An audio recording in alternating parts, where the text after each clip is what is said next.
Good day, guys. Austin here, and in this one today, it's a bit of a treat for me because I am back.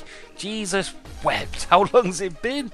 For those of you who've been keeping tabs on my Facebook channel, I've just moved house. So for the last couple of weeks, I've been unable to inundate you with my thorough knowledge and my help for you guys, to be honest, to get things sorted for you. There's been a lack of videos over the last couple of weeks, but don't let that put you down, because what I've been doing is recording things whilst my computer has not been here. So I have got loads of footage and I've got loads of stuff that's been going on while I've not been able to upload. So it's just a case of now that I've got my computer together, I can now edit it and upload it, and you'll be granted my bountiful gifts that I'm going to bestow upon you of information and videos and media and all kinds of treats. So to go into a bit more detail, basically I've done the arcade build in terms of actually make the arcade cabinet itself. It's all there. Basically I will be editing it and uploading it as soon as possible. Now, for those of you who've been keeping tabs, what's going to go in there first off is the Raspberry Pi 3. So like I said in the arcade build video, we're going to be starting basic. We're going to be starting from the bottom down. We're going to keep this sensible. So the first incarnation will be the new Raspberry Pi 3, because the power that this little beast has got inside it is unbelievable. And the way we're going to go about this is we're not going to go down the mainstream way of going, oh, let's just stick Emulation Station in there with a few ROMs. No, you know me, I like to do things to the maximum, get the full potential out of the kit that we're using.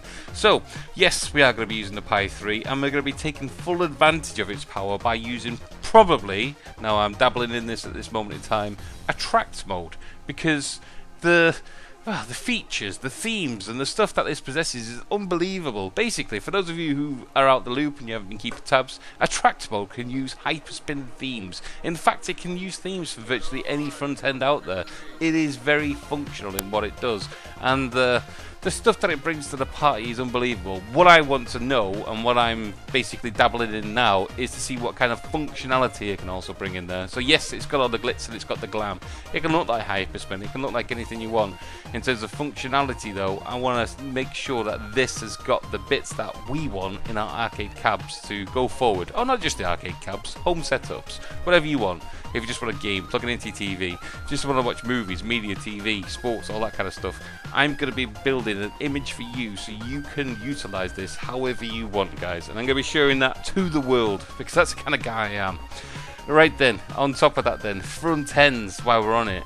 Attract mode, I'm going to go into the detail in this because I think they deserve it, to be honest. They have come a long way, and I'm going to be releasing a Windows version of attract mode, because let's face it, hyperspin is getting a little bit dated now. In fact, it's been dated for some time. Visually, it's outstanding, but in terms of functionality, again, like we were just talking about, not just in terms of choosing games and stuff like that, because it is very limited. Basically, you've either got the main wheel, you've got a sub wheel. There is some hacks that you can get around to kind of get things going in between. You can choose favorites, of course, but when you've got not just hundreds but thousands and hundreds of thousands of games on there, it's a mission to try and find the games that you want to play. So other front ends have got around this with various search engines, with the way you can search for various different genres, cross-platform, in-platform, game types, game series. Hyperspin's not got that. However, attract mode seems to be going down the way how it's pinching various features from various different front ends, and that's you know, it sounds a bit dodgy, but that's the way it should be going. You should be utilizing the best features from each to make it the ultimate front end. Now, let's not forget Launchbox, my favorite current front end at this moment in time. Jason Carr, the developer over there, the work he's put in there since the last time I touched that is absolutely unbelievable, and I've been promising him to release videos for him, but well, you know what it's like, real life, guys, it gets in the way, especially when you've got house moves and stuff on the go. But now that's finally finished and I can start getting into the main way of things. I'm going to be looking at the features, the updates that is printed there, because we're looking at about 4 or 5 major updates in there. He's got his own database going on, he's introduced videos as standard, he's the evolution of it in terms of functionality and simplicity, which is his main draw to get things set up, is unbelievable. So what I'm going to do is focus more on the rocket launcher side of things. because with each of these front ends, Attract Mode, Launchbox, Hyperspin, GameX, all these front ends I'm going to be covering, they all can be utilized with Rocket Launcher. So what I'm going to focus on is setting up Rocket Launcher, getting all your systems set up so you got everything from start to finish, and then you're not just stuck with one front end. You can change with just a flick of a switch from one front end to another. It's just a case of installing them, configuring them to your Rocket Launcher, and then you can switch between whatever front end takes your fancy. If it's not up to par, switch to a new one. And I'm going to be showing you how to do that in the upcoming weeks. Cannot wait, to be honest. Cannot wait. Okay then, so I've got a few games that people have been sending me also.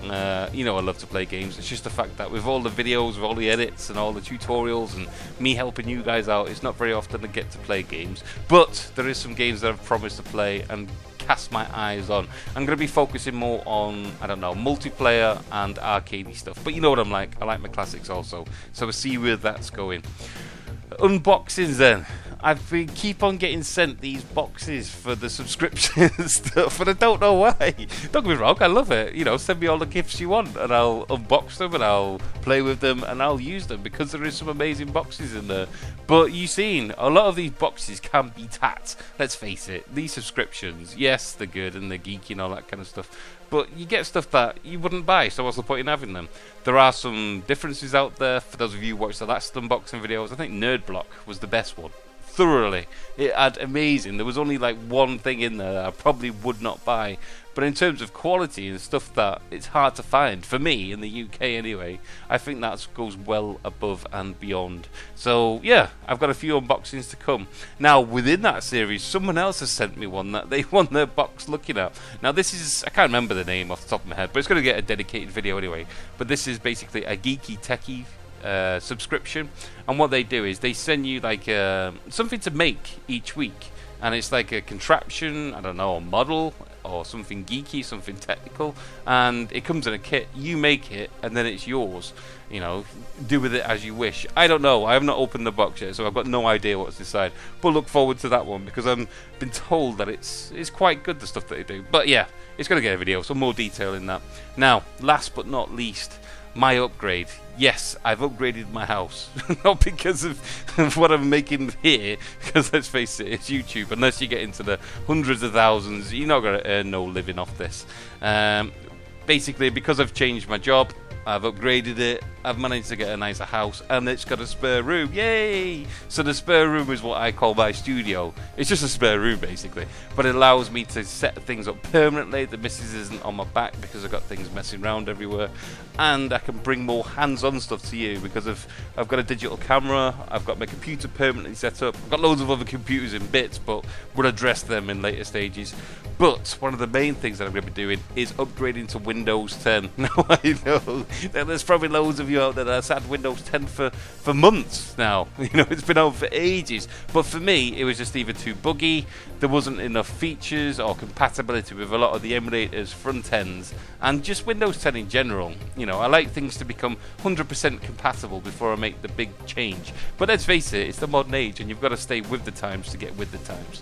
And Windows 10 has, you know, DirectX 12. I need to be able to play my modern games. I need to be able to play them, and doing that through a virtual box just isn't doing that. It's not doing them any justice. So it's time to upgrade, guys. So my main system will now be running Windows 10. Well, it will do in a couple of days when I get around to installing it, and then we'll be looking at the kind of draws, and I can do more compatibility testing because let's face it, you guys are probably on Windows 10 because it comes free. I'm going to be going for the Windows 10 Pro just because I utilize quite a lot of the functions on there, and I'm going to be seeing how that interacts or any of the drawbacks, any of the benefits that you know, you come in with the main emulators. However, don't worry, I will be staying with the Windows 7 and 8 on my other machines because, well, I need the compatibility, and some of the older emulators just don't do that. So yeah, that is the update, guys. That is my little news feed that's been going on in my life for the last couple of weeks, and what's about to be unleashed upon you guys. Things have been moving forward. Like I said, I've been recording everything that I can. Don't get me wrong, I've not recorded my house move because that's just boring and kind of personal. I'm not into that kind of stuff. But in terms of anything technical, in terms of me building things, I've been recording it all. So it's just a case over the next couple of days, me editing, uploading, and doing it all justice for you guys. But I just wanted to get this information out of you to know that I've not just walked away from this. I've been busy, guys. It takes a while to move a house. So thank you very much for joining me. Thank you for all the support that you've been showing over on the YouTube channels, on the Facebook pages, on the Twitter, everywhere, guys. You really have been bringing a tear to my eye with helping people out while I've been away. You know, you're getting stuck in and you are bringing things forward. Yeah, thank you, guys. Thank you very much. But most of all, you guys have a good day, and I'll catch you later.